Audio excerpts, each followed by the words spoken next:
김건희 여사 공천 개입 의혹의 핵심 인물인 명태균 씨가 정치권을 뒤흔드는 가운데 진실 공방 논란에 정면 반박하고 나선 이준석 개혁신당 의원, 개혁신당 대표, 국민의힘 대표, 미래통합당 최고위원 역임. 이른바 명태균 파문이 확산하는 가운데 국정감사에 집중해야 한다고 강조. 대한민국 국민들이 지금 이 명태균 논란이라든지 김대남 논란이라든지 이런 것들에 지금 정치인들이 열을 쏟을 만큼 한가한가라는 생각을 많이 할 겁니다. 이준석 의원이 생각하는 명태균 논란의 진실과 향후 정치권에 미칠 파장, 집중 분석합니다. 국정감사가 한창인 가운데 명태균 씨가 김건희 여사와의 SNS 대화 내용을 폭로하면서 정치권을 뒤흔들고 있고 진실 공방 논란이 뜨겁습니다. 명태균 파장이 어디까지 번질까요? 이준석 개혁신당 의원과 얘기 나눠보겠습니다. 의원님 안녕하십니까? 네, 안녕하십니까? 네. 국민들은 대체 명태균 씨가 어떤 인물이길래 용산 대통령실 정치권을 뒤흔드나 생각할 겁니다. 명 씨는 김건희 여사 총선 공천 개입 또 여론조사 조작 의혹의 핵심 인물로 알려졌는데요. 현재 논란을 어떻게 보고 계세요? 저는 제가 이 파문이 터졌을 때부터 제가 아는 부분에서 다 항상 사실대로 얘기를 했거든요. 네. 그래서 저는 제가 명태균 사장도 아는 관계이고 무엇보다도 처음에 이제 텔레그램 캡처 메시지를 제가 이제 열람했다는 것이 밝혀졌기 때문에 제가 얘기했던 것이 그런데 그 내용 보면은 공천 개입이라고 확신할 정도의 내용이 있는지는 모르겠다. 공천에 대한 얘기가 있지만은. 네. 근데 그때 그 당시 야당이죠. 민주당에서는 계속 그걸 밝혀라. 제가 밝혔는데도 밝혀라 이렇게 하면서 공천 개입이어야만 하는 것처럼 이제 몰아갔거든요. 네. 지금 JTBC 기자가 그걸 열람한 다음에 보도한 내용을 보면은 사실 공천 개입을 했다까지는 아닌 상황. 그러니까 도와줄 수 있는 게 없다 정도의 그런 메시지였던 걸 드러나는데요. 지금 모든 게 마찬가지입니다. 네. 왜냐면 저는 여기에 대해서 항상 알고 있는 대로 그리고 또 정확하게 이야기를 하는데 이미 민주당이나 아니면은 그런 탄핵을 바라는 이쪽에서는 결론을 정해놓고 움직이는 겁니다. 네. 그렇기 때문에 이게 계속 공전되고 있는 상황이다 이렇게 보는 거고요. 또 한편에서는 국민의힘이나 국민의힘 관계자들도 좀 솔직했으면 좋겠는 게요. 이 명태균이라는 인물을 만나가지고 실제 교류한 기록이 있는 사람들이 있다면은 실제 교류했다. 그런데 거기서 문제될 만한 일은 하지 않았다. 네. 그런 일이 없었다. 이렇게 밝히면 되는 일인데 가장 웃긴 게 명태균 그 사장을 만났는지에 대해서 안철수 의원 같은 경우는 내가 명태는 알아도 명태균 모른다. 이래가지고 완전 망신 샀잖아요. 네. 나경원 대표는 본인이 전혀 무관한 것처럼 이제 했는데 만나가지고 2번 이상 만난 것처럼 명태균 사장을 지금 얘기하고 있고. 그러니까 저는 다들 이렇게 반사적으로 좀 이제 논란이 커지니까 나 아니야 이렇게 빠지려다 오히려 논란이 커지는 모양새입니다. 네. 이 의원도 말씀하셨듯이 김 여사와 명태균 씨가 주고받는 대화 속에 언급되면서 주목받게 됐는데 이 의원 당대표 당선에도 결정적 역할을 했다 이런 주장도 했습니다. 그 점을 어떻게 보고 있고 실제 명태균 씨와는 그 당시에 자주 만났고 어느 정도 가까운 사이입니까? 그 선거 제가 전당대회 됐을 때 그 선거 때 명태균 사장이 저를 찾아온 건 맞는데요. 네. 그다음에 그 선거 잘 아시겠지만 코로나 때 선거라 가지고 인력 동원이라든지 이런 거 다 없고 토론하고 연설만 갖고 이제 보통 전당대회 치렀다 보시면 되거든요. 네. 그렇기 때문에 그 과정에서 명태균 사장이 저에게 도움을 줄 수 있는 방법도 없었고 도움 받은 것도 없습니다. 그래서 저는 그 부분에 대해 가지고는 당연히 명태균 사장과 그때 교류가 있었고 또 이분은 어쨌든 사업을 하는 분입니다. 네. 그러니까 내가 당연히 기여했다 이렇게 밖에다 얘기하는 거는 인지상정이지만은 실제 그 선거를 냉철하게 보면은 코로나 선거라 가지고 네. 그 개입될 여지가 없습니다. 네. 김영선 전 의원 지난 총선 때 그 비례대표 제안 얘기가 네. 있었잖아요. 당시 그거 외에는 어떤 추가적인 제안 이런 건 없었습니까? 없었습니다. 그때 그러니까 제가 그러면 지금 와서 많은 사람들이 왜 그럼 명태균이라는 사람을 제가 만나가지고 실제 찾아가서 그럼 만나게 됐느냐. 이제 보시면 다 이해 갈 겁니다. 왜냐? 저는 알고 있었거든요. 명태균이라는 사람이 만약에 현 정권에 대한 폭로를 한다 그러면은 그것은 상당히 좀 내용이 있는 것일 것이다 알았기 때문에 제가 당연히 그 당시 범야권의 네. 한 정당의 당대표로서 가서 만난 거죠. 네. 그러니까 그때 많은 사람들이 궁금해했던 것이 아니 명태균이라는 분이 도대체 뭐 하는 분이길래 거기 밤 늦게 찾아가 만나냐였는데요. 지금 나오는 폭로의 내용들을 보시면은 만날만 했네 이런 생각하실 겁니다. 네. 또 절에 가가지고 뭐 심은 것을 두고서 논란이 있었잖아요. 그래서 제가 그때 갔는데 그때 이제 주지 스님이 그때 저랑 차도 마시고 네. 그다음 주지 스님이 이제 어떤 언론에 또 취재 들어가니까 움찔하셨는지 주지 스님 측 관계자가 우리가 시킨 거 아니다 이렇게 얘기하는데요. 사실 그 홍매화라는 거의 축제를 그 당시 절에서 하고 있었나 봐요. 그래서 네. 저는 제가 심은 게 홍매화인 줄 최근에 알았습니다. 네. 근데 그 당시에 그 기사에 보면 내용이 어떻게 됐냐면은 뭐 기념할 게 없냐 그래서 안내해주고 어디 심을지까지 그 절 측에서 안내했다고 나와 있어요. 네. 그래가지고 그 부분에 대해 가지고는 저 입장에서는 절에서 안내한 대로 했다 이렇게 보시면 됩니다. 네. 김 여사와 명 씨가 주고받은 그 공개된 대화 내용에서 오빠라는 표현에 대한 논란이 있습니다. 대통령실은 친오빠라고 했고 일각에서는 대통령을 일컫는 것 아니냐 이런 의혹을 제기하고 있는데요. 이 의원이 보는 시간은 어떻습니까? 제가 여기에 대해서 정확히 항상 얘기했던 게 저는 대통령 부부랑 같이 있는 자리에서 네. 여사께서 대통령을 오빠로 지칭한 것을 직접 본 적이 있습니다. 그렇기 때문에 오빠라는 말 안 쓴다는 처음에 변명을 하다 그건 이제 들어갔거든요. 자, 그리고 진중권 교수도 마찬가지로 똑같은 경험이 있다고 이제 증언했거든요. 자, 그러면 그 대화의 맥락에서 오빠가 누구냐가 이제 중요해지는 건데 그 대화에 제가 등장합니다. 네. 그런데 이제 대통령실의 해명이라고 하는 것은 친오빠다. 그러니까 김진우 씨라고 알려진 김건희 여사의 친오빠다 이렇게 돼 있는데요. 그럼 제가 이제 궁금한 거는 저는 김진우 씨를 모릅니다. 네. 그분이 그런 분이 있다는 건 들어 알았지만은 그분과 통성명한 적도 없고 대화해 본 적도 없고 그러면은 왜 거기에 저를 만나면 모든 게 해결될 겁니다라는 얘기가 나오나요? 저는 네. 그 친오빠라는 사람을 알지 못합니다. 네. 그러니까 저는 지금 해명은 전혀 그 상황에 들어맞지 않는다 네. 이렇게 봅니다. 2022년 3월 대선을 열흘 앞두고 윤석열 당시 후보에게 보고하기 위해 여론조사를 매일 했다는 주장과 함께 이 여론조사 비용을 둘러싼 논란이 있습니다. 이 문제는 어떻게 보고 있고 당시 이제 대표로서 관련 내용에 대해서 인지하고 있던 사항은 없는지요? 자 우선 그러면 이렇게 이거 다 설명했던 건데 네. 민주당은 못 들은 채 계속 해명해라 이러고 있거든요. 자 2022년에 3월 9일이 선거였으니까요. 그 직전에 한 일주일 정도는 블랙아웃 기간이고 굉장히 여론조사가 많이 돌아갑니다. 그런데 그 당시 제가 이제 당대표였기 때문에 여의도 연구원 당의 공식 이제 여론조사를 할 수 있는 기관이죠. 거기서 지시했던 게 뭐냐면 하루에 3,000샘플씩 보통 우리가 하는 여론조사가 1,000샘플인데 3,000샘플씩 거의 매일 돌렸습니다. 네. 그러면 이 조사의 정확도가 굉장히 높은 거예요. 그게 이제 후보한테 매일 보고가 되고 있는 상황이고 또 그 당시에 그 캠프 쪽에서 갤럽이라는 기관을 통해 가지고 또 수억 원대를 들여가지고 추가 조사를 의뢰한 상황이었습니다. 면접 조사로. 그렇기 때문에 그 두 가지를 조합하면은 여론은 상당히 정확하게 측정되고 있었고 네. 다만 이제 명태균 사장이 했다고 주장하는 조사라는 건 비공표 여론조사입니다. 네. 그리고 당내 다른 사람들에게 보고가 된 적이 없어요. 그러니까 저도 존재를 몰랐죠. 네. 그런데 거기에 대해 가지고 계속 이제 민주당이 문제 삼으려고 하는 건 비용을 누가 냈느냐. 네. 이거는 저는 윤석열 대통령이 해명해야 될 부분이라 봅니다. 네. 왜냐? 지시한 바가 있는지 아니면은 그런 비용에 대해서 얘기한 바가 있는지 저는 네. 모르거든요. 네. 당의 공식 경로를 한 게 아니겠니까. 그리고 또 하나가 그 결과치를 그러면은 그 이번에 강혜경 씨가 이야기했던 것처럼 투표율을 곱해가지고 보정했느냐. 사실 이거는 선거 때 보면요. 우리가 모든 여론조사는 원래 주민등록 인구 비율대로 해야 됩니다. 네. 그런데 선거 때마다 보면 젊은 사람은 적게 투표하고 나이 드신 분은 거의 대선 때 90% 가까이 투표하는 그런 경향성이 있기 때문에 실제 투표율로 이걸 보정하는 경우가 덜어 있습니다. 네. 그래서 이거를 보정하러 발표하면 큰일 나고요.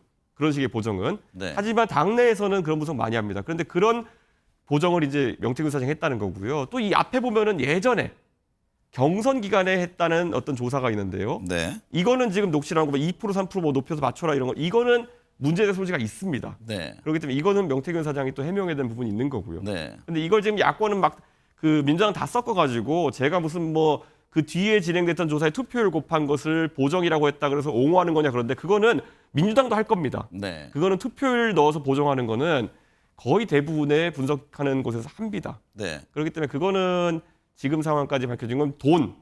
이 관계는 대통령이 밝힐 수밖에 없는 거죠. 네.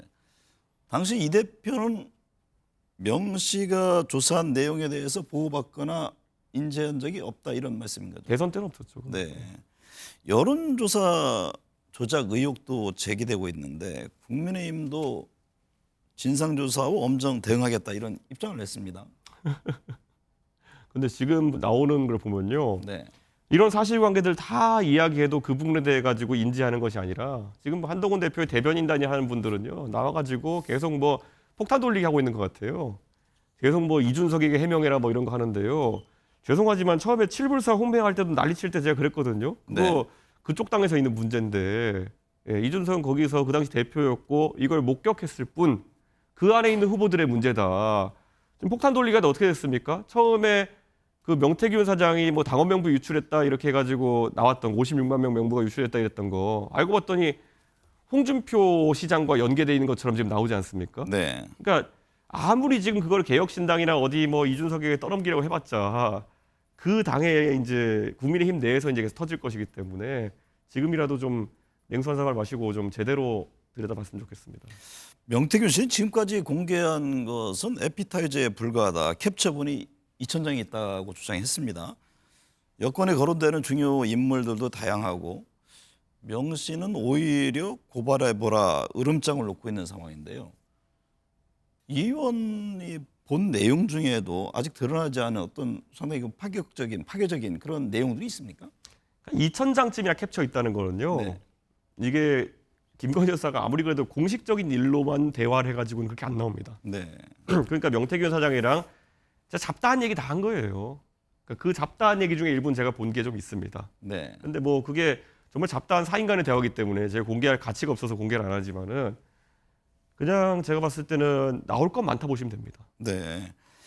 대통령실이 벌써 고발 조치했어야 하는 건 아니냐 이런 지적도 나옵니다. 홍준표 대구시장은 검찰의 적극적인 수사를 촉구하는 그 목소리도 들리는데 뭔가 석연치 않기 때문에 머뭇거리는 건 아니냐 이런 지적이 나옵니다. 이에 대해서는 어떻게 보세요?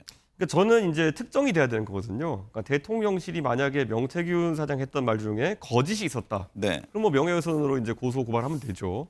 그런데 지금까지 그러면 사실이 아닌 게 있었냐에 대해 가지고 없는 거죠.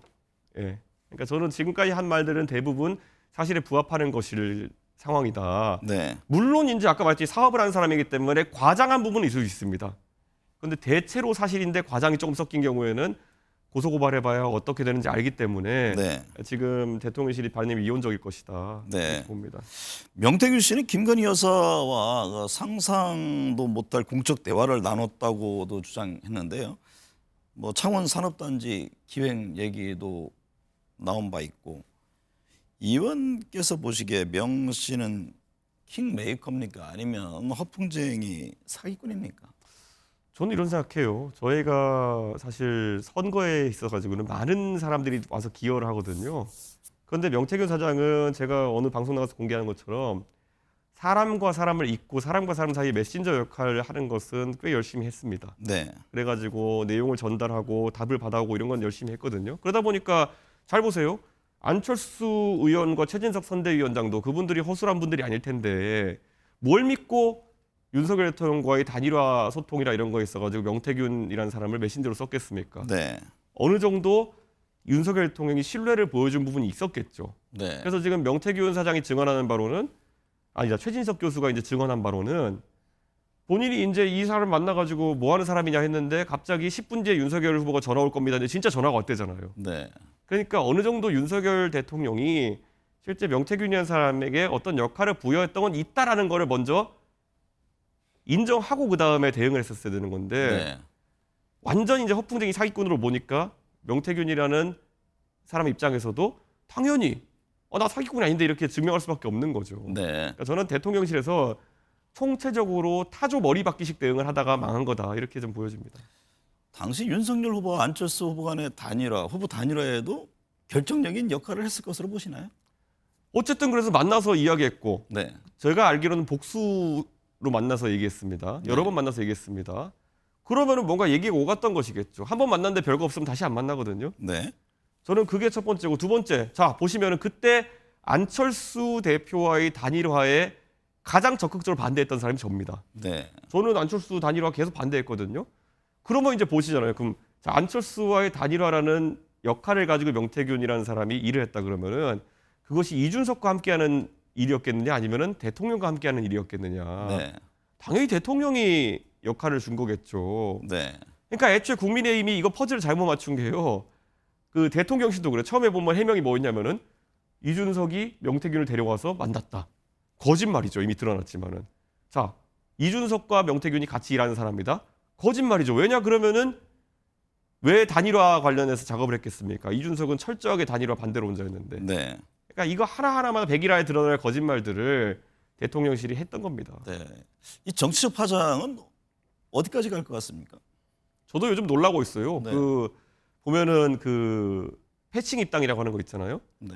패싱 입당이라고 하는 거 저는 너무 정치적 경우에 없는 거기 때문에 아니 대통령이 되고자 당에 들어오고자 하는 사람이 당대표랑 원내대표 김기현 원내대표 없는 날을 골라가지고 슬그머니 도둑 입당을 했다? 저는 그때 되게 이상했거든요. 네. 근데 지금 이제 명태균 사장이 증언하는 바에 따르면은 그날 아침에 본인에게 윤석열 후보가 전화 와가지고 어떻게 해야 되냐 그래가지고 그 입당을 조언했다. 그 말을 듣고 한 건지 모르겠지만 하여튼간 그런 것들이 하나씩 이제 드러나는 거죠. 네. 저는 참 제가 지금 와서 3년도 더 된 일이지만 황당함을 많이 느낍니다. 그런 거 보면서. 네. 검찰이 김건희 여사의 명품 가방 수사건에 이어서 도이치모터스 주가 조작 연루 의혹 사건에 대해서 무혐의 처분을 내렸습니다. 지금 정치적 공방이 거세고 야권은 특검법을 다시 발의할 예정인데요. 이 문제는 어떻게 보세요? 저는 특검을 계속 받지 않고 있는 부분에 대해 가지고 범야권으로서 당연히 규탄하고요. 네. 이 부분은 당연히 도이치모터스 건에 대해 가지고는 공범들이 다 이제 처벌받는 상황인데 저는 이 김건희 여사가 관계가 없다고 보기 어려운 상황이거든요. 그래서 이거는 저는 저희 개혁신당 특검 찬성 항상 해왔고 지금까지도. 네. 그래서 특검에 이번에 또 나오면 또 찬성할 텐데요. 검찰 탄핵에 대해 가지고는 민주당이 뭐 저희랑 상의할 일도 없지만은 상의한 네. 바가 없습니다. 네. 그래가지고 이거는 어떤 개연성이 좀 살펴봐야 될 것 같은 게요. 중앙지검장과 지금 검찰총장을 탄핵하겠다고 하는데 글쎄요. 이렇게 가가지고 어떤 극한 대립이 벌어질지 좀 귀추가 주목됩니다. 네. 윤 대통령과 한동훈 대표가 내일 만납니다. 한 대표가 요청한 독대가 아닌 정진석 비서실장이 배석하는 차담 형식입니다. 한 대표는 이른바 한남 라인 경질, 여사 활동 자제 등에 대해서 목소리를 높이고 있는데요. 대통령실이 받아들일까요? 대통령과 여당 대표와의 만남 이후 전국 전망 어떻게 하세요? 저는 우리 국민들이 더 이상 뭐 검사 1과 검사 2가 만나가지고 뭐 차를 마시든 뭐하든 별로 관심이 없을 거라고 생각합니다. 네. 지금 한동훈 대표 입장에서는 뭐 이재명 대표랑 단독 대결 구도에서도 뭐 일부 여론조사에서는 좀 좋지 않은 성적이 나오고 이러니까 아 내가 윤석열 대통령의 약간 검사 2 같은 느낌으로 돼가지고는 정치적 행보가 불투명하구나 생각하니까 억지로라도 지금 틈을 계속 만들어 보려고 하는 건데요. 지금 우리 MBN 뭐 시청하시는 모든 분들이 알겠지만요. 한동훈 대표가 가진 정치적 자산은 전부 다 윤석열 대통령이 만들어준 겁니다. 네. 법무부 장관 젊은 나이에 만들어줬죠. 그다음 비대위원장 만들어줬죠. 그렇기 때문에 한동훈 대표가 아무리 나는 윤석열과 달라요를 하려고 해도요. 지금 그냥 제가 항상 그 비유를 해요. 그 진보당이랑 정의당 사람들이 모이면은 우린 달라요 계속 얘기하거든요. 네. 상대 진영에 있는 보수 진영에 있는 제가 봤을 때는 그 차이 별로 구분 안 됩니다. 네. 대부분의 사람의 생각이 비슷하거든요. 근데 지금 한동훈, 윤석열, 제가 그때 한동훈 대표 뭐가 그렇게 다릅니까? 네. 지금 김건희 특검에 찬성하기로 했습니까? 아니면은 최상병 특검에 찬성하기로 했습니까? 그냥 이런 독대 후소인 역할 같은 거 하면서 기싸움하고 있는 거거든요. 아직까지는 한동훈 대표 아무리 해봤자 그냥 술 안 먹는 윤석열이다. 이 평가에서 벗어나기 어렵습니다. 내일 만남이 전국 운영의 분수령이 될 것이다라는 전망을 하는데요. 상황에 따라서 국민의힘이 분열할 가능성도 있을까요? 그렇게 하기에는 저는 한동훈 대표 주변의 국민의힘의 세력이라는 것이 지금 뭐 대변인단 뭐 일부 그런데 그것도 보면 전부 다 옛날에 안철수 대표 쫓아다니는 사람 긁어 모으고 막 이런 사람들 만난 지 뭐 몇 달 되지도 않고 이런 사람들이기 때문에 그렇게 응집력이 생기지 않는다. 그리고 지금 뭐 보궐선거에서 뭐 금정구 선거나 이런 데에서 예상보다 뭐 득표율 차이가 많이 났다. 그래서 이게 한동훈의 힘이다. 국민들이 보고 웃거든요. 그거는. 예. 지금 그런 거 본인이 예전에 총선 때 말아먹은 총선 때 비유해가지고 지금 이제 조금 더 잘 나왔다는 건데 네. 지난 총선을 말아먹은 것 자체가 그게 사실 부끄러워야 될 건데 네. 비교 대상이 거기면 어떡합니까? 방금 이제 10월 16일 재보궐선거 말씀 있었는데 예. 국민의힘 민주당 뭐 텃밭은 지켰고 서울시 교육감은 진보 진영 인사가 당선됐습니다. 예. 말씀하셨듯이 여권 안에서는 한동훈 대표 목소리 커질 것이다 이런 전망들이 나오는데 투표 결과는 어떻게 보세요? 글쎄요, 저는 이제 보궐선거에서 우선 뭐 각자 자신의 우세 지역에서 이겼다 이거는 뭐 별 분석할 의미가 없고요. 네. 서울 교육감에 보면 진보 대 보수 거의 1대1에 가까운 구도에서 사실상 보궐이기 때문에 노령층 투표가 더 많았을 걸로 예상되는 상황에서도 보수가 진 거죠. 근데 저는 항상 얘기했던 게요. 더 이상 뭐 보수가 합치면 이긴다 이런 얘기하는 거. 사실 그때 황교안 대표가 지휘했던 2020년 총선 때 다 끌어모으면 이긴다라고 했던 게 그때 이미 거짓이 드러났던 거거든요. 네. 예, 다 끌어모아도 져요 이제 보수가. 네. 그러면 거기서 개혁하고 새로운 지향성을 세우고 호남 확장하고 젊은 사람들 더 들어오게 해야 되고 그거 하려고 했던 게 제가 대표하면서 했던 건데 네. 그래서 겨우 대선이랑 지방선거 이겨놓고 이제 정신 못 차리고 예, 이제 또 극우화의 길을 걸어가지고 여기까지 온 겁니다. 네. 사실 교육감 선거에 뉴라이트의 시초와 같은 조전열 구에 나갔다는 것 자체가 얼마나 보수 진영 전체가 이제 인물난과 더불어 가지고 감이 떨어졌느냐 보여주는 것이다. 네. 그렇게 생각합니다. 현재 국정감사 한창인데요. 이 의원은 과학기술정보방송통신위원회 소속이잖아요. 워낙 큰 이슈들이 많아서 국감에 대한 관심도가 덜해 보이는데 어떤 점에 주력하고 있습니까? 아니 윤석열 대통령이 지금 의료 대란 일으킨 것도 문제인데요. 사실 지금 우리나라에 4대 과기원이라고 있습니다. 네. 뭐 카이스트, 유니스트, 디지스트, 지스트 이렇게 있는데 이곳들이 당장 지금 신입생 미달나기 시작하고 지금 또 의대 증원 때문에 의대로 빠져나가려고 그래가지고 쑥대밭이 돼가고 있어요. 이런 네. 부분 저도 국정감사에 짚었지만은 대한민국의 과학기술계 자체가 무너질 위기에 처해 있습니다. 아니 도대체 돈 아끼라고 했더니만은 R&D 예산부터 깎겠다 그러지 않나. 미래의 먹거리고 미래의 산업이 거기에 달려있는데 그것부터 깎지 않나. 네. 덜렁 의대 증원해가지고 지금 최상위급 이공계 인재들이 더 이상 유입이 안 되는 상황. 네. 지금 잘못하는 것들 윤석열 대통령 퇴임하시고 한참 지나가지고 10년 뒤에 터질 일일 텐데요. 네. 저는 그때도 정치하고 있을 것 같아가지고 굉장히 심각하게 받아들이고 계속 지적하고 있습니다. 근데 네. 국민들도 심각하게 받아들이셔야 되는 것이요. 지금 뭐 삼성전자가 어렵다부터 해서 여러 가지 말 나오는데 지금 대통령이 저렇게 과학기술계 홀대하시는 모습 보여주고 의대 증원 같은 거에 지금 목매가지고 이공계 파탄내면요. 10년 뒤에 더 이상 먹고 살 게 없습니다. 대한민국이. 반도체와 철강 등 국내 주력 산업에 대한 위기론도 나옵니다. 반도체 세계 1위를 자부하던 삼성전자가 지금 위축되고 있는 상황인데 반도체 위기론 등 경제 상황은 어떻게 보고 계세요? 제가 있는 화성시가 결국에는 삼성 반도체 공장이 있기 네. 때문에 삼성이 잘 되는 것이 사실 화성시 세수에 큰 영향을 미칩니다. 네. 그리고 지역 경기에도 큰 영향을 미치는데요. 이미 굉장히 냉각되고 있습니다. 네. 그리고 사실 반도체라는 거는 이미 기업이 혼자 잘해가지고는 해결할 수 없는 부분들이 생겨버린 겁니다. 네. 왜 지금 우리 삼성 반도체 같은 것이 국내에 공장 증설하지 못하고 텍사스의 테일러나 이런 데 가가지고 공장 세워야겠습니까? 그 정도로 자국 우선주의가 횡행한 상황 속에서 외교 역량 강화하는 것도 중요한 건데 윤석열 정부가 여기 제대로 대처하고 있느냐? 저는 지금 외교적으로도 사실 뭐 한일 외교 이런 것들을 뭐 증진시키겠다 노력했다고 하지만은 결국에는 결정적인 우리 기업들 입장에서는 필요할 때 우리 지켜주느냐 네. 부족한 부분이 있다는 생각합니다. 자, 끝으로 좀 직구전 질문일 네. 수도 있겠는데 네. 윤석열 대통령은 한동훈 대표, 이준석 의원 누굴 더 좋아할까요? 싫어할까요? 라는 질문 대신 좋아할까요? 제가 항상 하는 비유지만요. 네. 저나 한동훈 대표나 뭐 다 그렇게 탐탁치 않게 보겠죠. 네. 근데 제가 항상 비유하지만은 욕쟁이 맛집이라는 게 있지 않습니까? 네. 예. 욕을 먹어도 식사가 맛있으면 찾아가는 집이 있습니다. 그런데 욕도 나오고 밥도 맛없어. 그러면 그 집 안 가거든요. 우리가 네. 욕 먹으러 가는 건 아니지 않습니까? 한동훈 대표는 어쨌든 총선 거하게 실패했잖아요. 네. 근데 이준석이 있을 때는 대선도 이기고 지선도 이겼는데 참 안타깝다는 생각이 듭니다. 네. 예. 그 말씀이 이준석 의원을 더 좋아할 것으로 여기는 겁니까?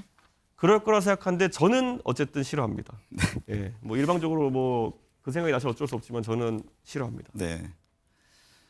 이른바 명태균 게이트로 국정감사는 실종됐고 정치권이 시끄럽습니다. 민생과 경제는커녕 정치적 논란만 더욱 증폭되는 상황입니다.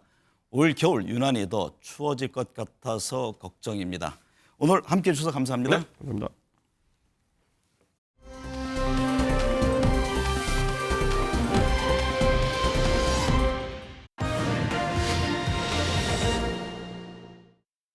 네, 정치권 현안 짚어보겠습니다. 김성태 전 국민의힘 원내대표, 이광재 더불어민주당 성남 분당갑 지역위원장 나오셨습니다. 두 분 어서 오십시오. 예, 안녕하세요. 김성태 전 원내대표님, 명태균 씨가 김건희 여사와 나눈 문자 메시지 내용을 공개하면서 논란이 큽니다. 예. 어제는 한 언론과의 인터뷰에서 평소 김 여사와 자주 대화를 나눴다면서 대부분 공적 대화였다. 공적 대화가 뭔지 당신들은 상상을 못해요라고 밝혔는데 어떤 의미입니까? 지금 이제 명태균 씨 스피커가 이제 거의 한 달 가까이 틀어대고 있는데 뭐 거의 뭐 대책이 없는 상황이죠.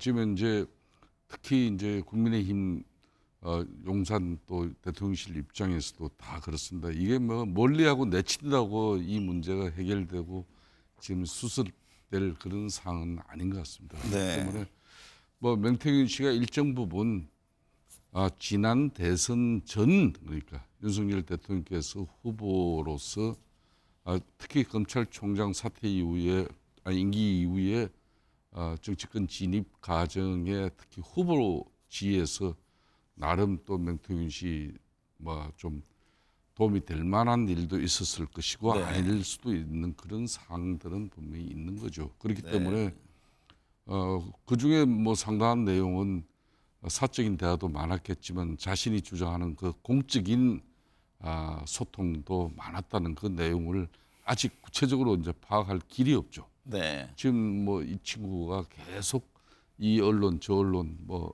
계속 이걸 풀고 있기 때문에 감당을 못할 상황이죠. 네. 이광재 위원장님, 명태균 씨는 윤석열 대통령과도 공적 대화가 자주 이루어졌다고 주장하면서 대통령이 체리따봉을 권성동처럼 한 개 안 보내고 연속으로 이런 표현을 했습니다. 어떻게 들으셨습니까?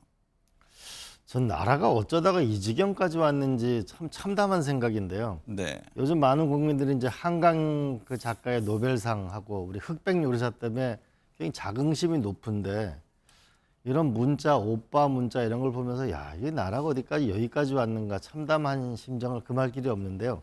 어쨌든 중요한 건 사실 확인인데 네. 대통령실이든 거기에 연관되었다고 하는 주요 정치인들이 자신 있으면 빨리 명태균 씨를 고발하고 잘못한 게 있으면 빨리 사과를 하고 명태균 씨도 본인을 보호하기 위해서인지 모르지만은 너무 많은 언론에 인터뷰를 하고 있는데 저는 이 여야가 빨리 이 문제를 수사해서 네. 빨리 종결하지 않으면 지금 하루에 2,000개가 넘는 자영업자가 지금 폐업을 하고 있는 이런 상황에서 이거 빨리 좀 결단을 내려야 될 문제라고 봅니다. 네. 김성태 네. 전 대표님, 앞서 노정면 민주당 원내 대변인은 윤석열 김건희 부부와의 관계를 입증해 보이겠다던 명태균 씨가 갑자기 입장을 바꿨다. 뭐 증거가 담긴 휴대전화를 땅에 묻어놨다. 이런 너스레를 떨었다면서 이게 뭔가 자신감을 보여주는 것 아니냐 이런 얘기를 했습니다.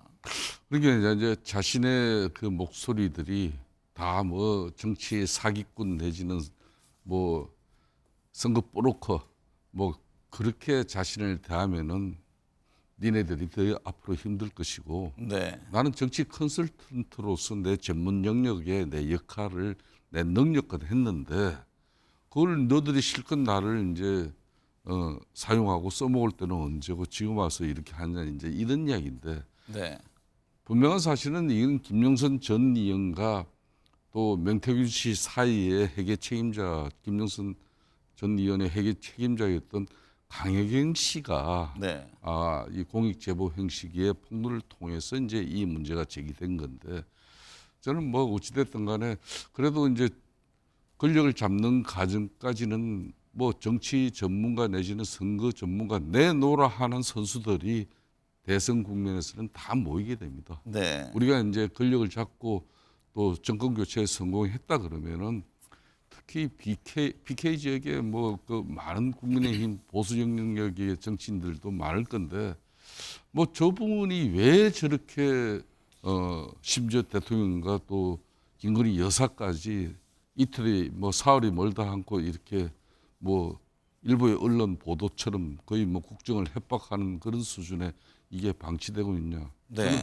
저는 그런 측면에서 창원지검에서 이걸 수사를 시작한 지가 꽤 오래됐습니다. 네. 벌써 압수수색을 하고 지금 현재 압수물에 대한 분석이 끝났다 그러면은 좀 더 신속하고 조속한 수사를 통해서 좀 전에 이광재 총장의 말씀처럼 더 이상 이런 나쁜 정치 뭐 거리가 우스갯거리가 네.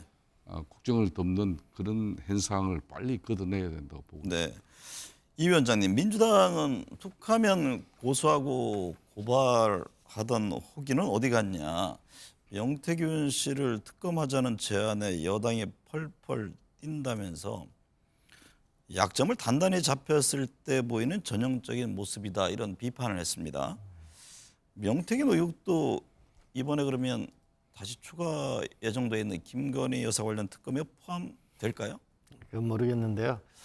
어쨌든 이게 여야는 그 모두가 피해자라는 생각을 가지고 빨리빨리 전 진실을 밝혀야 된다고 보는데, 그런 면에서 지금 검찰이 믿기 어려운 부분이 있지만 창원지검이 아니고 빨리 중앙 수사본부를 만들어서 수사할 필요가 있다고 봐지는데, 문제는요. 네. 결국 불법 여부가 있었는가가 핵심이라고 봐지는데, 대선 때 50여 회 차례 여론조사를 했다는 건 비용이 들어갔을 거 아니에요. 네. 그럼 비용을 누가 댔는가?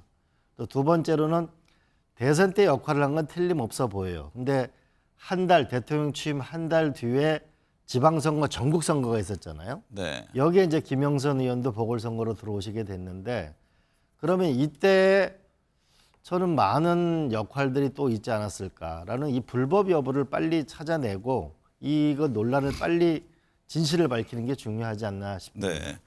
국민의힘 김혜란 대변인이 SNS에 자신의 배우자를 오빠로 지칭하는 글을 올려서 당 일각에서 김건희 여사를 조롱한 것 아니냐고 문제를 제기했다고 하는데, 이게 논란이 될 만한 사안입니까? 참 안타깝고 참담한 현실이죠. 네. 이게 뭐 김건희 여사와 명태균 씨와 나눈 그런 이제 카톡 내용이 이제 공개되면서 친오파 논란이 빚어졌지 않았습니까? 결론은 많은 뭐 방송 패널과 또 많은 언론들이 그 뭐 친오 오빠가 대통령을 지칭하는 거다, 그때 뭐 그런 뭐 판단이 있었지만 결국은 명태균 씨가 그 오빠는 대통령이 아니고 네. 김건희 여사의 친오빠가 맞다, 이제 이 사실 그저께인가 이제 공식 발표했잖아요. 네. 그렇듯이 뭐 참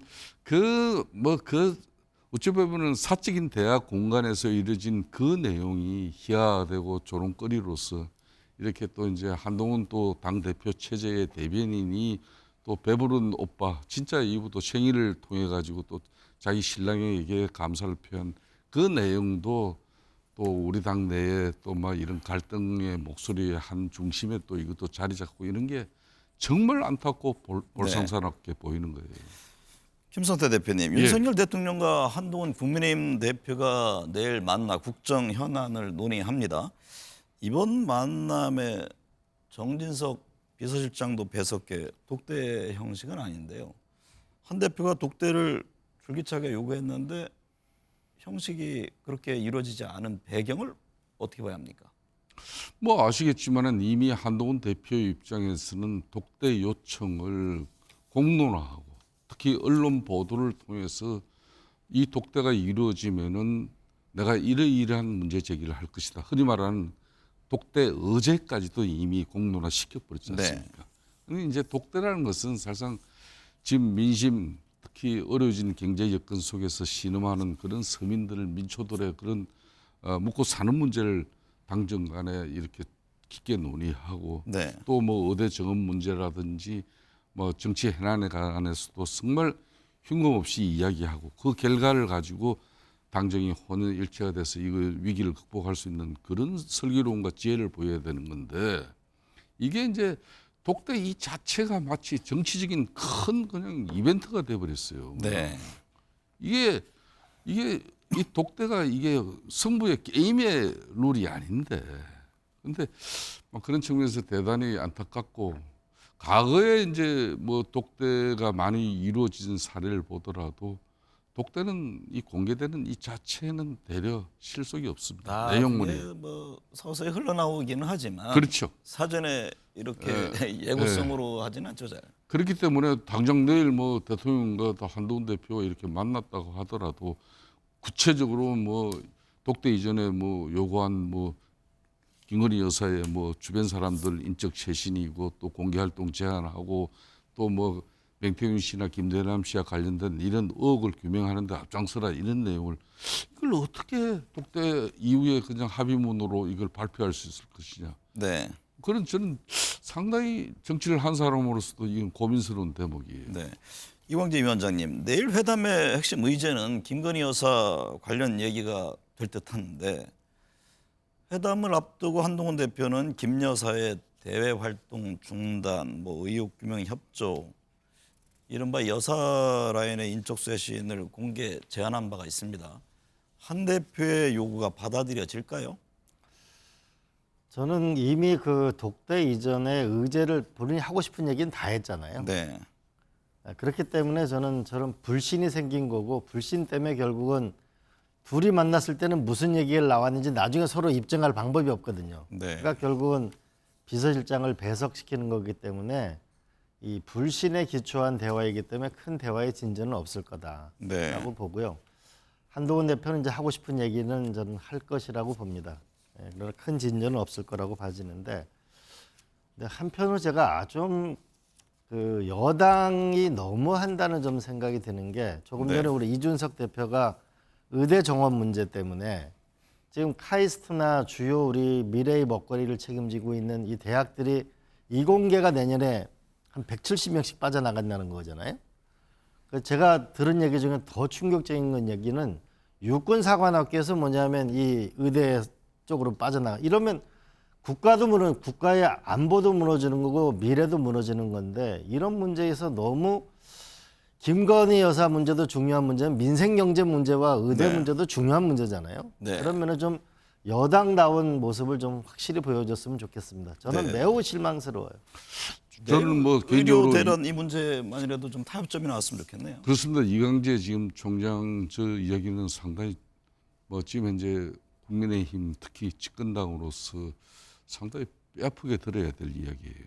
지금 현재 정책이 제가 늘 하는 이야기입니다만 이 정책이 정치를 덮어버리면 국민들이 불행한 거죠. 네. 지금도 국정감사 기간에 그래도 600조 넘게 이렇게 예산을 집행한 정부의 사업 성과나 실적 내용들을 올바르게 헌법에 보장된 이런 국정감사를 통해서 국회의원들이 이렇게 뒤다보고 그걸 국민들하고 같이 소통할 수 있는 그런 시간이어야 되는데 네. 이 중요한 시간에도 전부 다 그냥 맹태균 씨 그 입을 지금 바라보는 국정감사장에서도 뭐 국회의원들 보면 전부 다 그냥 핸드폰 들여다보고 딴 거 보지는 않아요. 그냥 네. 맹태균 씨 관련 기사 보고 그 유튜브 내용 뒤다보고 있는 거예요. 네. 이게 얼마나 안타까운 겁니까? 그래서 빨리 지금 현재 먹고 사는 문제 이런 우리가 애교 안보 특히 뭐 삼성전자를 비롯한 이런 국가 주요 기반 사업체들이 지금 위험하다 그럴 정도로 많은 우려가 있는데 이런 걸 좀 우리 당정이 집중하고 또 여야 관계에서도 협치를 통해서 좀 뭐 이걸 극복해 나갈 수 있는 그런 뭐 전국 전환이 하루빨리 좀 저는 이게 시급하다고 정부하고 여당이 우리가 나라를 어떻게 끌고 가겠다, 뭐를 하겠다는 거를 경제와 외교 예. 그걸 못 세우면은 끝없이 표류하게 될 거라고 봅니다. 국민만 고통만 커지는 거죠. 네. 이 위원장님, 민주당 검찰의 김건희 여사 불기소 처분을 고리로 정권을 향한 공세에 더욱 고삐를 재는 분위기입니다. 이재명 대표는 대한민국 법치의 사망 선고를 받았다고 직격했고 지도부에서는 지금 윤석열 대통령 하야 요구까지 거론됐습니다. 지금 상황을 어떻게 보세요? 저는 이번에 명태균 씨의 그 오빠의 그 문자는 정말 국민들의 분노를 아주 폭발시켰다고 봅니다. 네. 그리고 검찰의 이 김건희 여사에 대한 불기소는 대한민국이 이거밖에 안 되는가라는 그 국민들의 정말 굉장한 한탄이 많은 것 같습니다. 네. 그런 면에서 저는 이번에 그 민심은 사실 제가 만나보면 정말 탄핵 직전이에요. 네. 그러나 또 한편으로는 나라가 좀 더 안정돼야 될 텐데 이 국가가 흔들리는데 이런 부분에 대한 우려도 있거든요. 그러나 이 정부가 이 김건희 여사에 대한 결단, 저는 특검 외에는 방법이 없다고 봅니다. 네. 결단을 빨리 내려야 한다고 봅니다. 김 대표님은 어떻게 보세요? 민주당 지금 김 여사를 겨냥한 투트랙 특검 추진과 함께 장외 투쟁 예고하고 있잖아요. 지금 명태균 씨 의혹도 포함하겠다는 건데 지난번에 그 4명의 이탈표가 있었습니다. 예.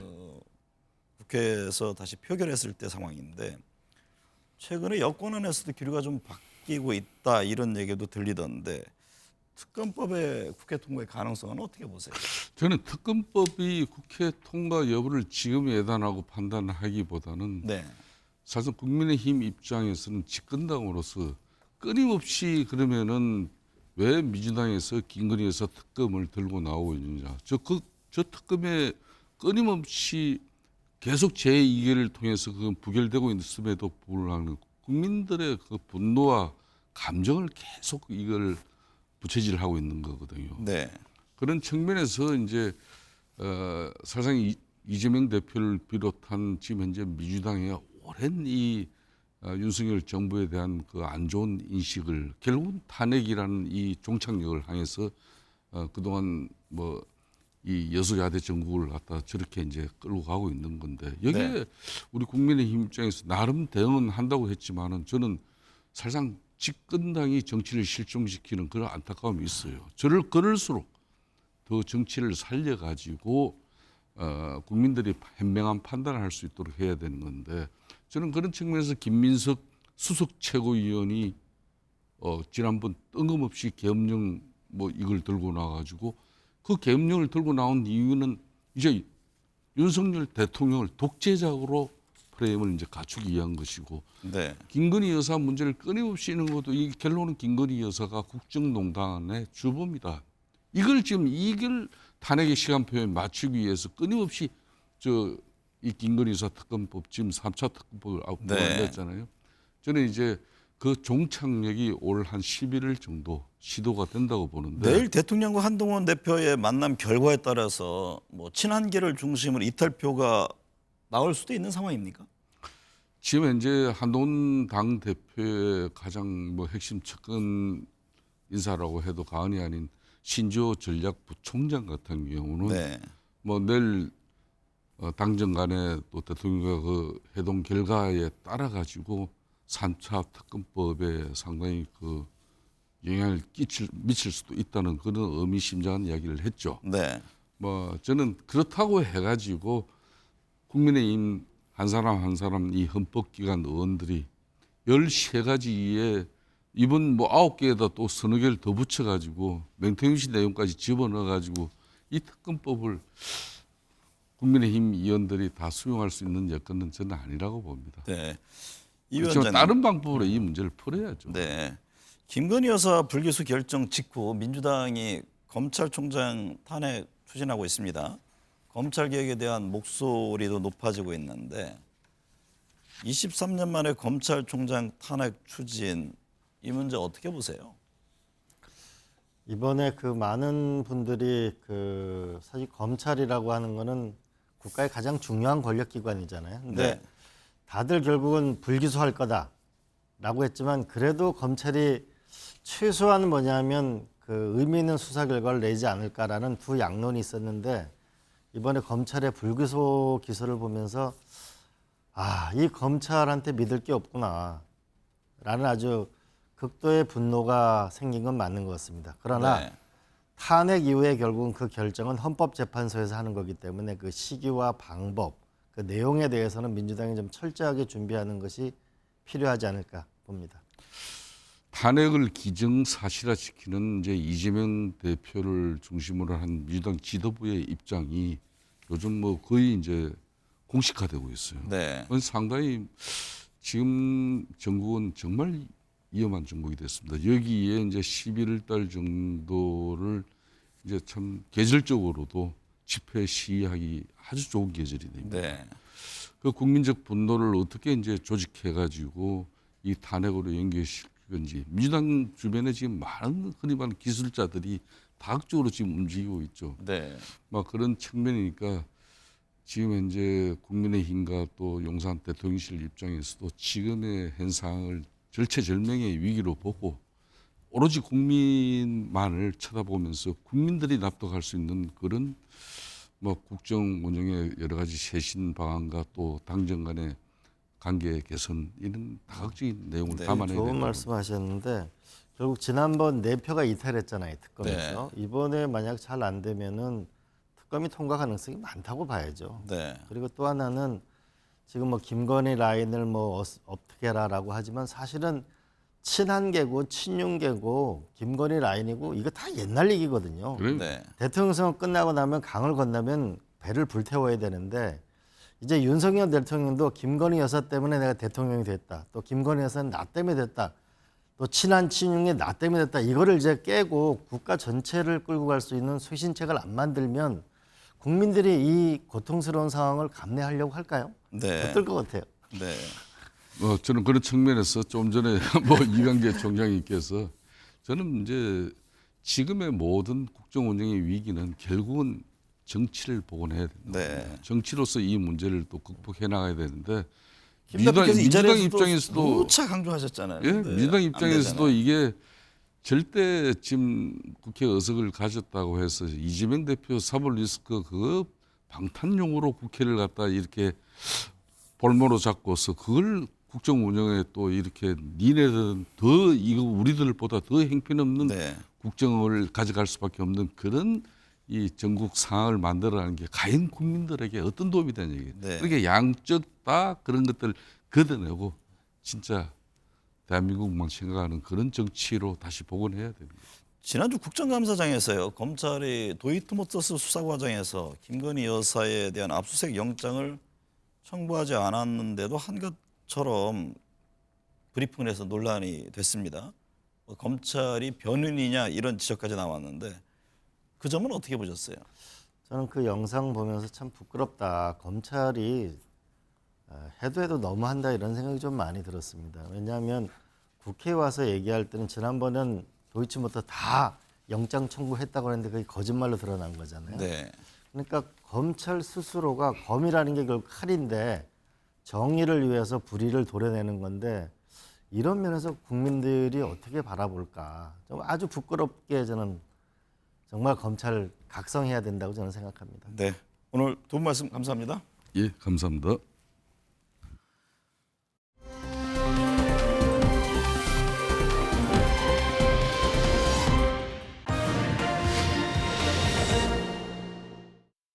네, 외교안보 현안 짚어보겠습니다. 홍현익 전 국립외교원장, 김용현 동국대 북한학과 교수 나오셨습니다. 두 분 어서 오십시오. 안녕하십니까. 홍 원장님, 북한이 평양에서 우리 군에서 운영하는 드론과 동일 기종의 무인기 잔해를 발견했다면서 사진을 공개했습니다. 합참은 확인해 줄 수 없다는 입장을 유지하고 있는데 무인기를 둘러싼 남북의 충돌 문제 어떻게 보고 계세요? 네, 북한이 처음에는 사진하고 전단을 살포하는 모습만 이제 공개했다가 네. 한 이틀 지나서 결국은 그 무인기 잔해를 발견했다라고 이제 했지만 최종적으로 이 무인기가 전단을 살포했다라고 확신하진 않는다라고 합니다. 그러면서 만약에 저 지금 화면에 나오는 저 무인기가 전단을 살포한 무인기가 아니라면 저건 또 다른 주권 침해 사례다. 이렇게 얘기를 하면서 근데 저 사진을 보면요. 우리 지금 드론 작전 사령부가 작년 9월 26일 날 국군의 날 행사에 차량에 탑재한 그 드론기를 싣고 가는 모습을 보여줬는데 네. 거의 비슷하게 생겼어요. 근데 그렇다고 해서 꼭 우리 거라고 100% 확신할 수는 없는 게 네. 북한이 그 리퍼라고 해서 최첨단 미국 드론 있거든요. 그걸 똑같은 모습으로 자기들이 복제해가지고 자기네 그 열병식에 공개한 적이 있거든요. 그러니까 북한이 그 외형은 얼마든지 저 똑같이 만들 수 있다 이렇게 보는데요.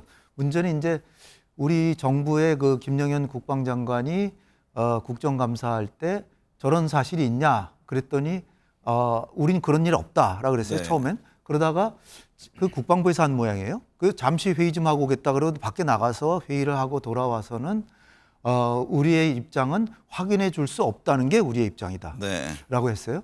그리고 이제 북한에서 저 드론 저걸 사진을 공개하면서 남한 거다라고 그러니까 우리 합참에서는 확인해 줄 수 없고 대꾸할 가치도 없다. 그렇게 얘기를 했습니다. 근데 제 생각에는 지금 남북 간에 잘못하다가 이 소통 채널도 없고 오해에 의해서 군사 충돌이 있을 수도 있기 때문에 지금 북한에서는 또다시 무인기 넘어오면은 사격한다는 거 아닙니까? 네. 그렇기 때문에 자칫하다가 우리 충돌로까지 갈 수도 있기 때문에 만약에 우리 군이 진짜 보낸 게 아니라면 일단 우리 군은 안 보냈다. 그리고 민간에서 혹시 보냈는지는 좀 알아보겠다. 이 정도로 얘기하는 게 현명하지 않을까 저는 네. 그렇게 생각합니다. 김용현 교수님, 네. 북한이 우리 무인기가 평양 상공에 침입했다고 주장하고 있는데 이게 도발의 명분을 쌓으려는 것 아니냐 이런 우려가 나옵니다. 뭐 그렇게 볼 수 있습니다. 이제 북한 입장에서 보면 도발의 명분을 쌓는 게 중요한 겁니다. 왜냐하면 지금 러시아에 북한군이 파병돼 있다 이렇게 지금 보도가 나오고 있지 않습니까? 네. 결국 러시아 파병은 북한 내부 결속이 굉장히 중요하다는 것을 또 한편은 반증하는 겁니다. 그러니까 내부에서 그야말로 체제의 저항 세력이랄지 뭐 이런 것들이 북한에 없지만 그래도 내부 단속이 굉장히 필요한 것이고 내부 결속이 필요한 겁니다. 네. 그렇게 해야만 이제 이 파병의 정당한 명분 또는 파병 과정에서 나타날 수 있는 여러 가지 현상들을 억제시킬 수 있거든요. 네. 이런 측면이 하나 있는 것이고 또 하나는 이제 미국 대선 관련된 부분입니다.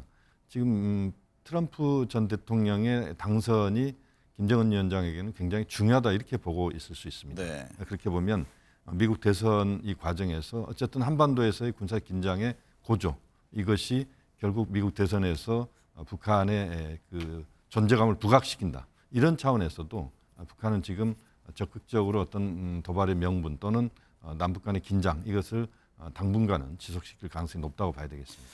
홍현익 전 원장님, 북한은 경의선과 동해선 도로 일부 구간을 폭파했습니다. 남북의 20년 화해 협력의 상징이기도 한 도로인데요. 도로를 폭파한 배경, 의도는 무엇일까요? 무엇보다도 작년 말부터 시작된 북한이 남북 관계를 적대적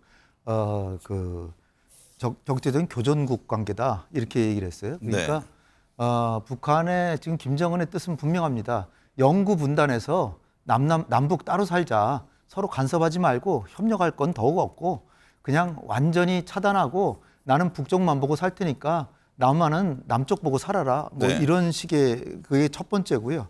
두 번째는 한국 정부의 대북 강경 기조에 대해서 불만을 표출하는 거고 세 번째는 휴전선에도 장벽 쌓고 지뢰 설치하고 있잖아요. 그거와 네. 비슷하게 탈북을 방지할 북한 사람들 남쪽으로 내려가지 말라는 거죠. 네. 그다음에 마지막으로 북한 주민의 남한에 대한 동경이나 미련을 차단하고 그다음에 북한 주민 결속을 도모하려는 이런 네. 다목적이 있다고 봅니다. 헌법도 개정했잖아요. 우리나라를 적대 국가로 규정한 내용인데 네.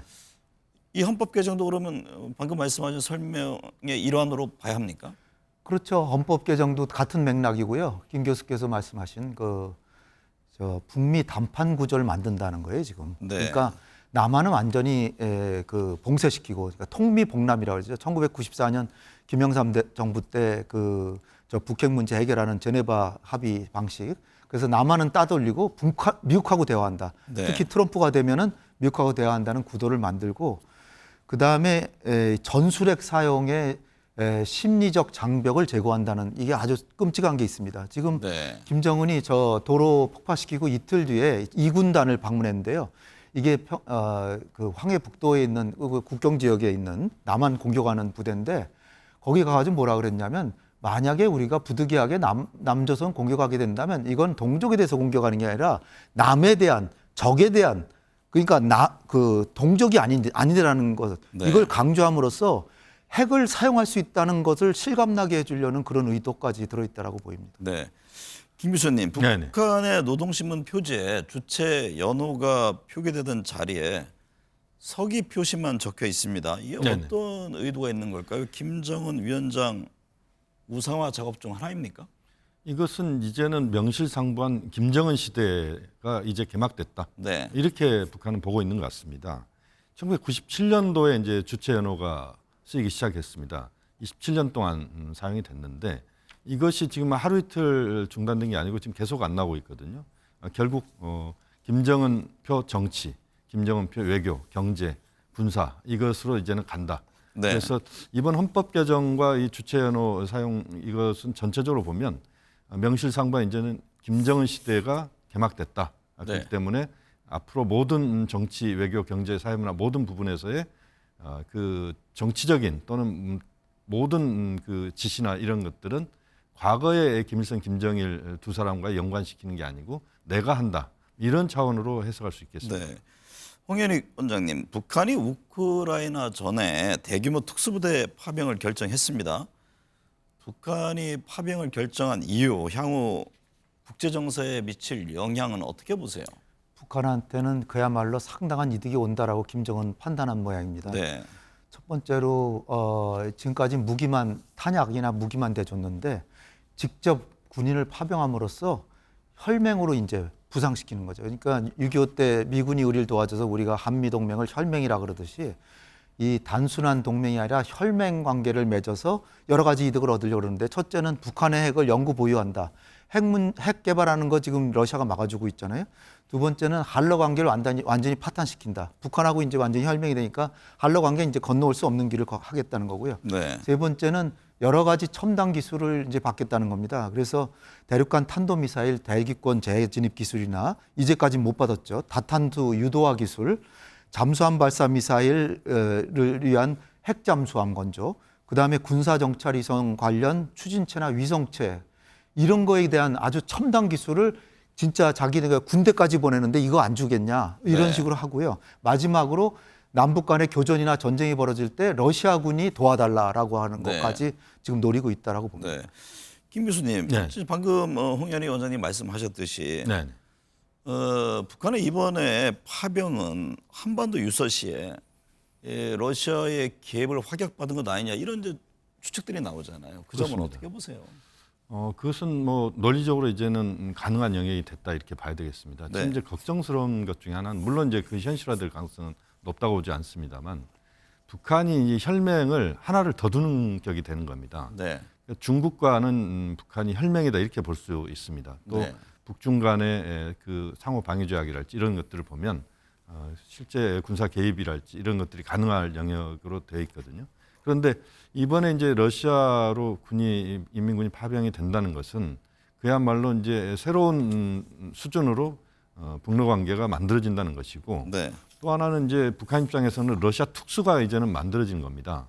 우리가 월남전 때 한국군이 상당수가 지금 그때 당시에 파병이 됐지 않습니까? 네. 그때 군사적인 부분도 있지만 경제적인 영역에 있어서도 한국이 많은 이득을 만들어냈었습니다. 그게 이제 우리 경제 발전의 또 원동력이 됐던 것도 사실이고, 네. 북한으로서는 이번 그 파병을 통해서 러시아 특수를 굉장히 이번에 그 노릴 가능성이 높습니다. 네. 이 과정에서 북한이 점차 남북 관계보다는 북중, 북러, 그 다음에 이제 미국 대선에서 트럼프 대통령이 당선된다면 이제 북미 중심으로 간다. 그러니까 우리 한국은 사실상 북한 입장에서 봤을 때는 함께할 이유가 하나도 없다. 이렇게 지금 보고 있는 것 같습니다. 네. 지금 상황은 굉장히 북한으로서는 그 여러 가지 이 파병이 가져올 다양한 가능성과 성과들을 만들어낼 가능성이 높다고 봅니다. 홍현익 전 원장님, 북한의 우크라이나전 파병으로 전 세계 우려의 목소리를 내고 있습니다. 젤렌스키 우크라이나 대통령은 세계 대전을 향한 첫 단계다 이런 언급도 했습니다. 지금 뭐 세계 3차 대전 얘기도 나오는데 실질적으로 그만큼 이게 엄중한 상황인가요? 이게 북한이 러시아에 군을 보낸 게 사실이라면 네. 일단 제3국이 이제 우크라이나전에 직접 개입하는 거잖아요. 이를테면 비엘로루스가 먼저 들어갈 줄 알았는데 이제 북한이 들어가면 이러면 젤렌스키 말 맞다나 이제 서방도 병력도 좀 보내달라. 그럴 가능성이 이제 크거든요. 네. 또는 이제 지금 당장에 노리는 거는 장거리 미사일을 지금 미국이나 서유럽들이 제한하고 있는데 빌려주면서 러시아 본토를 향해 쏘지 말라라고 그러는데 이거를 쏠 수 있게 해달라. 그러면은 이게 전쟁이 확대될 수 있고 잘못하다 이제 발트 삼국이나 폴란드까지 러시아의 공격 대상이 될 가능성이 있다는 뭐 이런 얘기인데요. 북한의 제일 우리가 좀 경계해야 될 거는 KN-23이라고 화성 11형 있거든요. 이게 네. 단거리 탄도 미사일인데 여기 핵탄두가 탑재됩니다. 근데 이걸 우크라이나 보냈는데 이거를 사용하는 거를 북한 기술자가 같이 가서 보고 이걸 계속 개량하고 있어요. 네. 한국에 전쟁이 나면 핵 탑재해가지고 남한에 쏘는 지금 핵 미사일을 좀 시험 중이다. 시험할 가능성이 매우 높다. 실전 능력을 높일 네, 것이다. 실전 이런 능력이 말씀이군요. 굉장히 높아질 가능성이 큰 거죠. 네.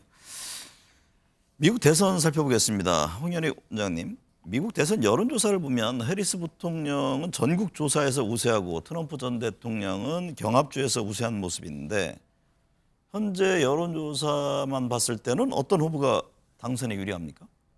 한마디로 말씀드리면 트럼프 당선이 유리해졌습니다. 네. 한 열흘 전만 해도 해리스가 계속 앞서가고 경합주에서도 더 많은 주에서 앞서갔는데 최근 한 열흘 사이에 지금 트럼프가 경합주에서 거의 앞서거나 비슷해졌어요. 근데 네. 트럼프는 샤이 트럼프라 그래서 한 2% 내지 3%는 숨어 있다라고 보거든요. 그럼 비슷하다고 보면은 경합주에서는 트럼프가 이기고 나머지 전체적으로 보면 해리스가 앞서지만 총 득표수는 많지만 실제 당선자는 트럼프가 될 가능성이 높아졌다는 게 지금 추세가 그렇게 변했습니다. 네. 김 교수님, 미국 내 선거 배팅 사이트들에서 방금 홍 전 원장님 말씀대로 네네. 트럼프 전 대통령의 승리를 높게 점치고 있던데요. 네. 그런 상황에서 그런지 해리스 부통령, 바이든 대통령과도 좀 선을 긋고 선명성을 부각하고 있습니다. 네. 유권자 표심에 영향을 줄까요? 지금 바이든 대통령과 이제 불화설 이야기가 좀 나오고 있지 네. 않습니까? 이 부분은 어쨌든 민주당의 분열로 비춰질 가능성이 높기 때문에 그것이 해리스 부통령에게 긍정적으로 작용하지 않을 가능성이 높다 이렇게 볼 수 있습니다. 네. 또 오바마 대통령 같은 경우는 이제 두 사람 사이를 이제 봉합하는 역할을 좀 하고 있는 것 같은데 어쨌든 그런 불화설이 나오는 것은 뭐 좋지 않다 이렇게 봐야 될 것 같고요. 네.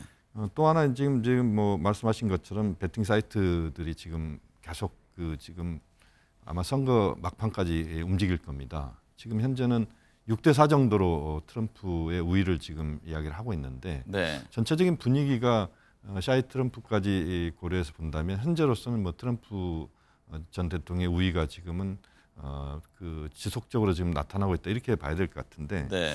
어쨌든 민주당 내에서 이런 분열적인 모습들이 사실은 자중질환으로 보일 수도 있기 때문에 민주당 쪽에는 뭐 해리스 부통령 쪽에는 좋지 않은 흐름이다 이렇게 봐야 되겠습니다.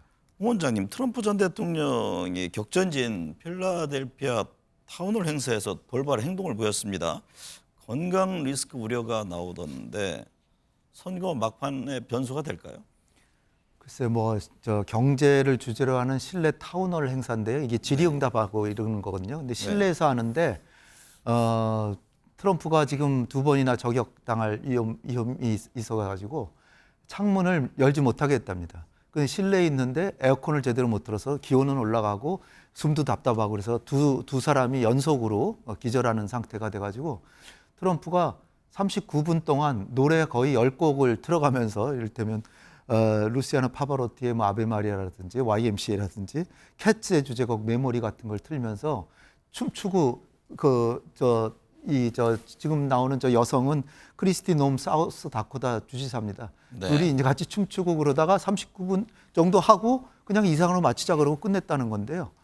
그래가지고 이제 해리스 측에서는 이게 정신을 놓고 혼란스러운 상태로 얼어붙었다라고 해가지고 저 SNS에다 올리고 그랬고 해리스 자신도 이걸 리트윗 해가지고 그가 괜찮기를 바란다. 네. 그러니까 지금 해리스는 지금 밀리고 있기 때문에 지금 미쳤다, 정신이 나갔다. 그 다음에 민주주의에 완전히 장애물이다. 민주주의를 짓밟는 사람이다. 막 이렇게 거친 말까지 해가면서 지지율 올리려고 지금 노력하고 있는 중입니다. 중동 상황 보죠. 김영현 교수님. 네. 하마스의 수장인 야히야 신와루가 사망했습니다. 네. 그럼에도 이스라엘 네타냐후 총리는 전쟁이 끝나지 않았다라고 얘기하고 네.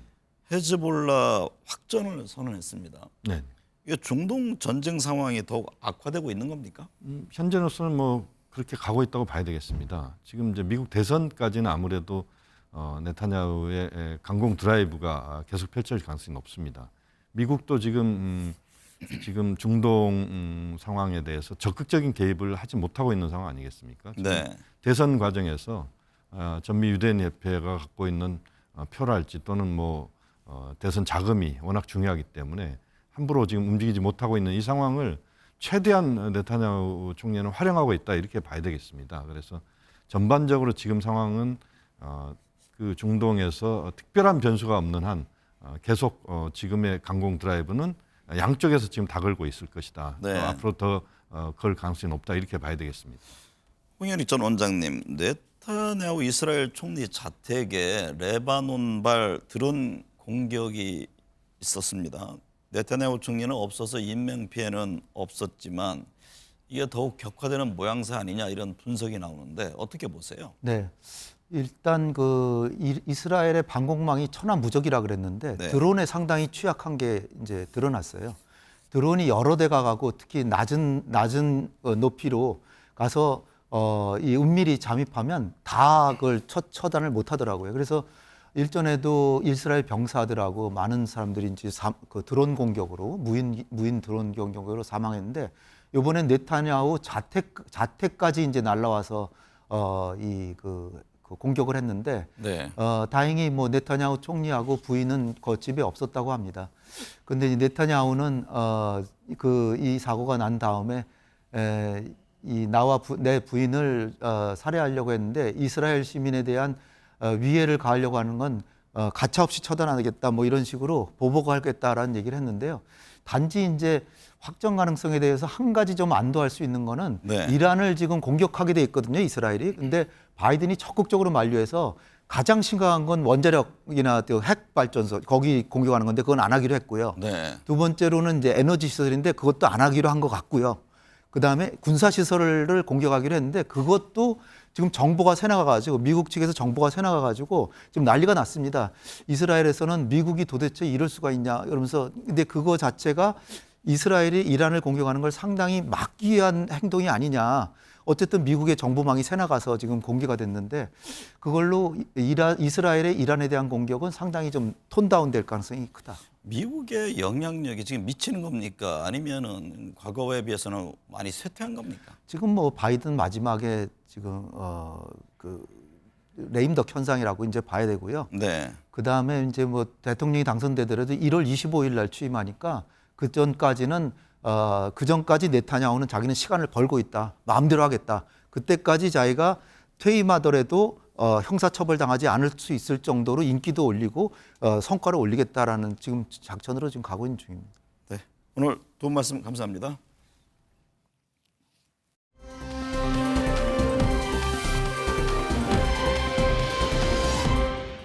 검찰이 국민 앞에 대놓고 거짓말하는 지경에까지 이르렀습니다. 온 국민의 관심이 집중된 도이치모터스 주가 조작 사건과 관련해서입니다. 검찰은 김건희 여사 휴대전화 등의 압수수색 영장을 청구했으나 기각됐다고 밝혔지만 하루 만에 사실이 아닌 것으로 드러났습니다.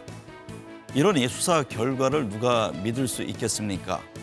다른 주요 사건에 대한 수사 역시 믿기 어려운 불신을 자초하고 있는 셈입니다. 권력의 눈치를 보느라 법 앞에 불평등을 보여주는 검찰의 행태, 해체 수준의 검찰 개혁은 피할 수 없을 것으로 보입니다.